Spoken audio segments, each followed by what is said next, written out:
majority of my life is actually quite stress-free, and that is actually done very much so on purpose. So today I'm going to talk to you guys about the things that I practice to help me to stay in my Zen zone. Stay tuned.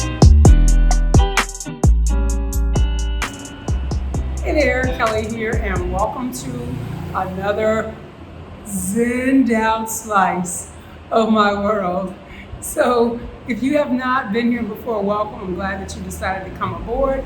And let me tell you guys, so for those of you that are new to me that don't know, I am battling my body. I'm battling lupus, and lupus is an autoimmune disease. It's incurable, and basically your body is running a marathon 24 hours a day, 7 days a week, 365 a year, 366 in the leap year. And so that leaves a lot of room, if you will, already for plenty of stress. And I'm gonna stress this. Hit the subscribe button, hit that thumbs up button, and share this out at the end if you found that there was any real value here for you. So stress is one of the many triggers that creates problems with lupus. And I know that growing up, we've all heard people say, that stress will kill you. Well, guess what? That stress really will kill you.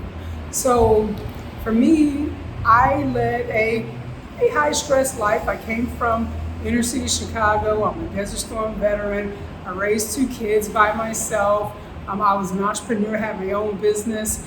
And then now I travel.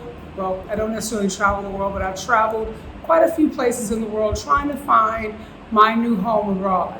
And all of that is stressful. I often tell people that travel is not what you see on the Travel Channel. There's a lot of things that can go wrong: language barriers, culture barriers, weather, the whole 9 yards, plane delays, hotels not getting proper information. So much that can go on that even that is quite stressful. So I was diagnosed with lupus in February of 2016, and I really had to learn how to dial back or manage my stress. Now, what that meant for me was there were some people had to go. There were some situations had to go. And because of that, one, I've always been the type of person that I've been upfront with what I think, with what I feel, and that hasn't always been the best scenario, if you will, but it's worked for me. Because the one thing about speaking my mind is just because you speak your mind, when you hear someone say, oh, I'm gonna speak my mind, you always think they're gonna be rude or they're gonna be combative or something like that. You can say what's on your heart, you can say what's on your mind without being a douchebag. Now sometimes, some people, you just gotta do what you gotta do. If you gotta be douchey, then you gotta be douchey. But overall, I will say what it is that I need to say. Sometimes it comes across okay, sometimes not so much, but the thing is that if I get it off my chest, it's no longer a burden in my head or in my heart, and that alleviates stress for me. So I typically will tell it like it is. And the thing that I really like, one of the compliments that I've been given is people will often say, one thing about it with you, Kelly, you always know where you stand. And I like it like that.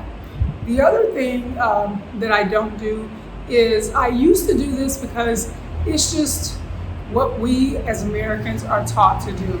I used to be cordial and I used to be nice to people that I didn't particularly care for. And now I don't do that. Now, if I feel like I don't like you, if I don't want to be bothered with you, I'm not nice to you. I don't speak to you. I used to say, well, it's at least nice to be cordial. At least if they come in the room, say hello. No, I'm not. And not only am I not going to talk to you, not only am I not going to spend time with you, if I know you're going to be there, I'm not going, because I love my house. I got my little sewing room over here. I got my little art studio back there. I got my little puppy in the bedroom in there. And I don't need to go out to someone else's home or someone else's event to feel tension and stress. because there's someone there that rubs me the wrong way. So I can miss that event, I can miss that situation by simply staying in my noisy surroundings that I absolutely love. The other thing that I don't do is I don't watch the news. And here's my philosophy on watching the news. Over the past, couple of months, I've had a few people just kind of randomly send me things and ask me, well, have you seen this? I hope that this happens to that person because they did wrong. Or have you seen how these people are being treated and it's so wrong and all of that? Well, for me, I'm a very passionate person. And when I jump on board something, I jump on board with, clinging with my fingernails and both feet. And for me, I really get very passionate about whatever causes it is that I've taken up, if you will. So what I've learned over the past few years, especially in light of the Black Lives Movement, is that if I can't have a direct impact on it, I'm not going to worry about it. Because every 15 minutes there's a new news story for us to be outraged about and for us to be empathetic over and for us to want to jump on that cause. And if you're always jumping into these things and you're not making an impact, what's the point? You're just another angry person. You're just another person stressed out over things you cannot change. And the perfect example, if you will, that I give for this is when Donald Trump was in office and he attacked, as far as I'm concerned, hydrochloroquine. And that was something I can make an impact on. I'm a lupus warrior. The people in my community have been on hydrochloroquine for years, take it daily, and then all of a sudden our supplies were limited or non-existent, and the insurance companies were actually sending people letters to say, hey, sorry about your luck, thanks for your sacrifice. We're going to give this to people we think are more worthy than you because you were sickly already and these people weren't, so we're going to save them. That's how I took that. And as you can see, it created some passion in me.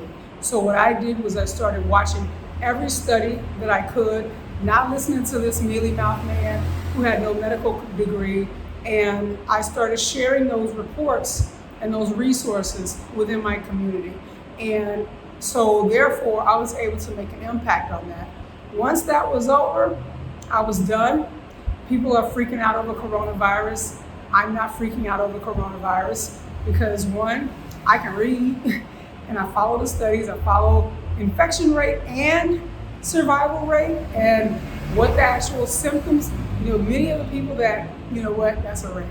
I'm not gonna go down that road. Let's just say this, I'm not freaking out over coronavirus. I'm not freaking out over the things that are happening in the news.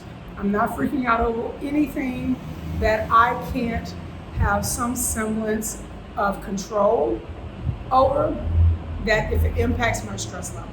So these are just a few things that I do, and now you can see I can get on a tangent, I can get on a rant, and then I just get upset, and then me being upset over coronavirus will land me in the hospital. May not be for coronavirus, but it'll be for the stress that I've allowed myself to have by, oh my God, oh my God, oh my God. I just can't, I won't, and I absolutely refuse. So I don't know if any of this has helped you to think about things in a different way. I hope that it has. If it has, please make sure to share this out. Also make sure that if you have not hit the subscribe button, that you do so.